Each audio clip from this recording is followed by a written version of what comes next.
everyone, it's me, Aaron, Professor Thorgy, your guide to all things geeky, and welcome to another episode of Comic Class, the show every single Wednesday here on this channel where we just geek out about comic books. And last week on this channel, I did my countdown of my 20 personal favorite books out there right now featuring female protagonists. And if you watched that episode, then you know at number 1 was Faith from Valiant Comics. And you also know that I left you on a little bit of a cliffhanger because I said that book was so good, no way could I put it on some list and just quickly talk about right there. I had to dedicate an entire episode to it. This is that episode.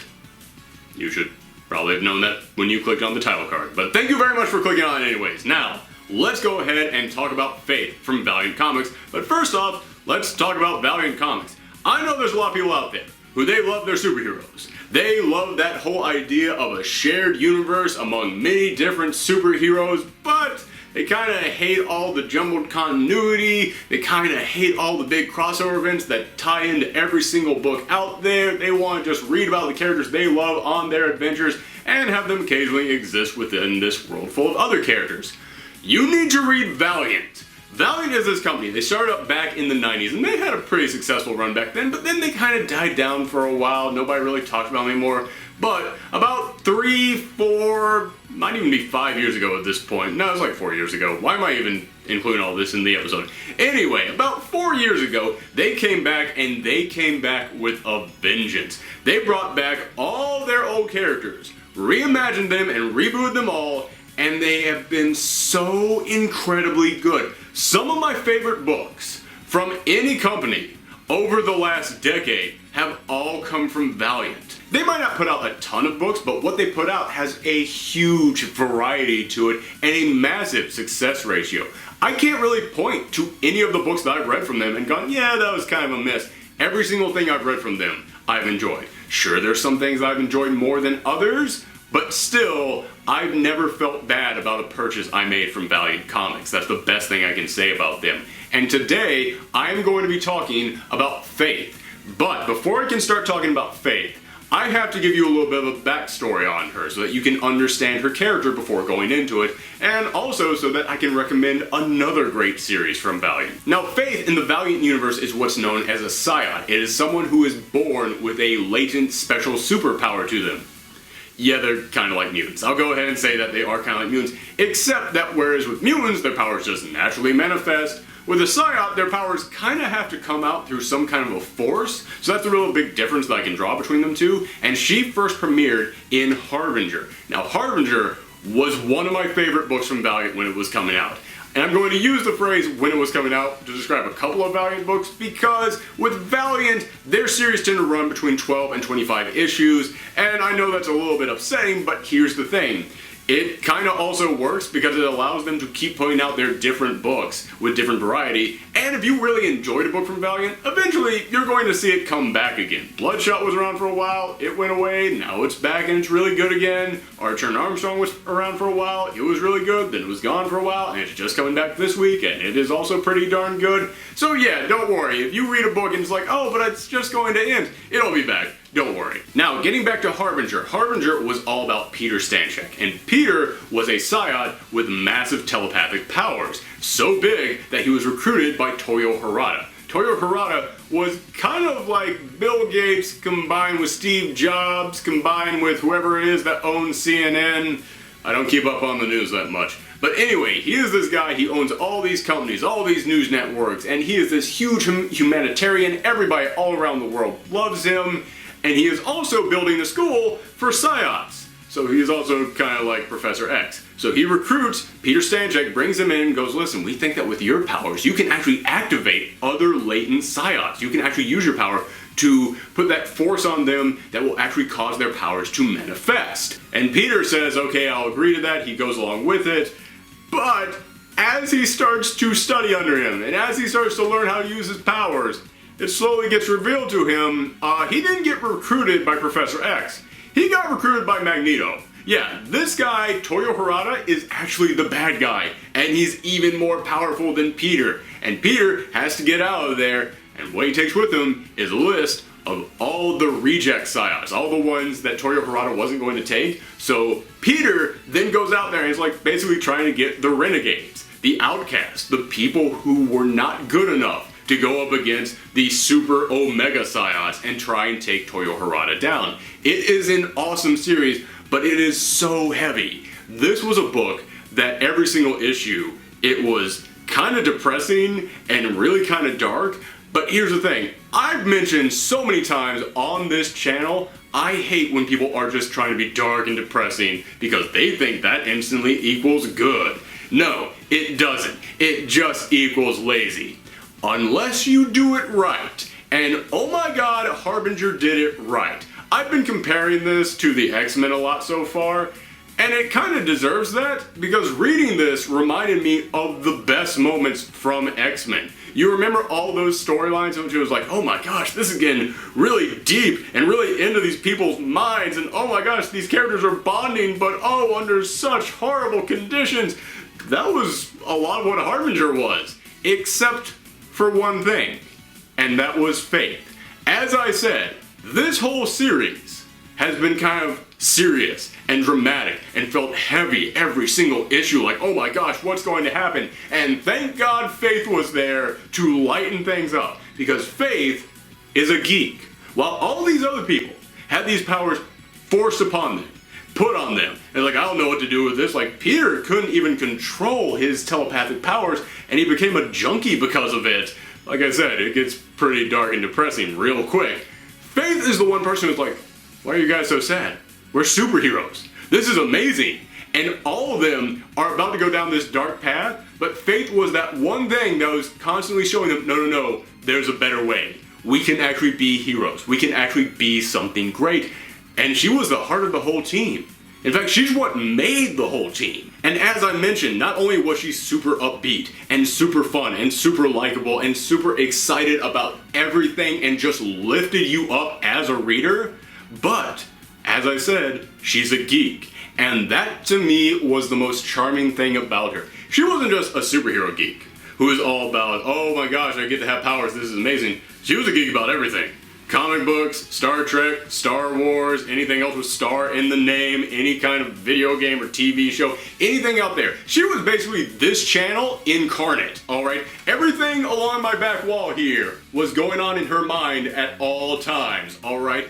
That's the kind of character that she was, and they didn't make her a joke. They didn't make her seem like, oh, she's gonna say something really nerdy, and then everybody's gonna be like, oh, you're a nerd, how dare you. No, they didn't do that stuff. Unlike certain TV shows I could name.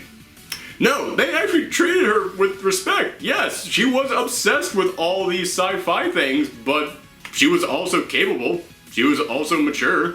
She could also function as a human adult. So yeah, this is actually one of the greatest portrayals of a geek I've seen in any kind of pop culture. Which is ironic, seeing as how geeks are the #1 consumers of pop culture. So Faith pretty quickly became one of the most likable and beloved characters in the Valiant universe. Fans just ate her up. They loved her to bits, including myself. Boop. And a couple years back, at the New York Mini Comic-Con, I don't even know if they're still doing that anymore, but at the New York Mini Comic-Con, Valiant had a panel, and I went to it, and I was sitting there and I was like, I know what I'm gonna do. I'm going to get up there when they ask for questions. I'm going to ask, when are you going to give us a Faith series?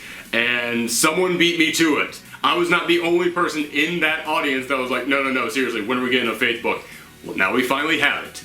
And it is exactly as fun and good and hopeful and full of heart as it should be. I'll admit I was a little bit nervous when she got her own series because the person writing it was not the same person who wrote her on Harbinger, so I was like, oh, please let them understand this character. They understand this character. The new writer is Jody Hauser, and she fully gets, no, this person loves being a superhero, she loves life, she loves everything in her little geeky apartment, she loves all of her geeky obsessions, and she loves going out there and protecting people, but she still takes it seriously. She still understands the risk, but she still does it anyways.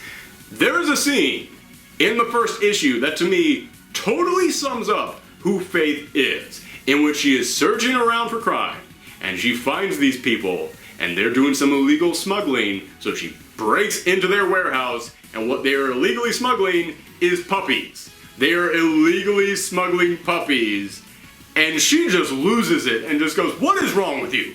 Don't you ever think about the feelings of these puppies and you see her internal monologue popping up and going, oh my god, they have guns, why am I doing this, what am I doing? But still, like, she keeps talking and just berating them and just like, how dare you?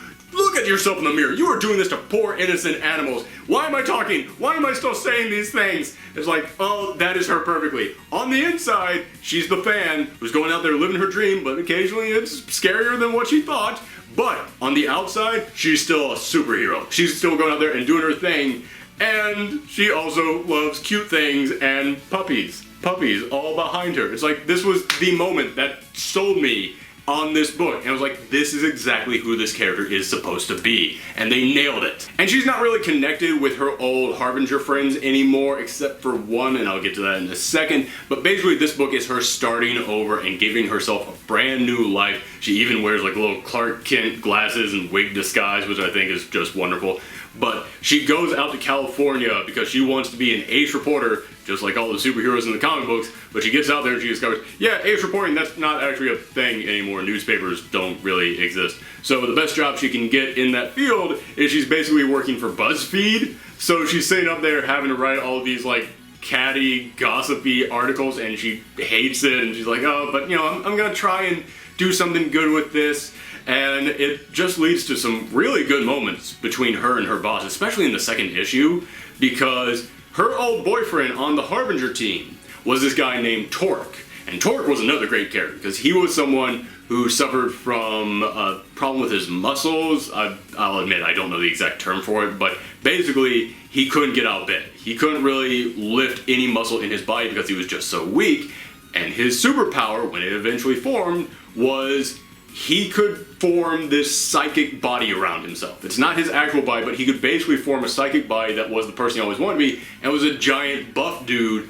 But he spent his entire life just watching reality TV, so he wasn't really that smart, and basically his biggest goal in life was to get himself a reality TV show, and he's now done it, and it's exactly as horrible as everyone was afraid it would be.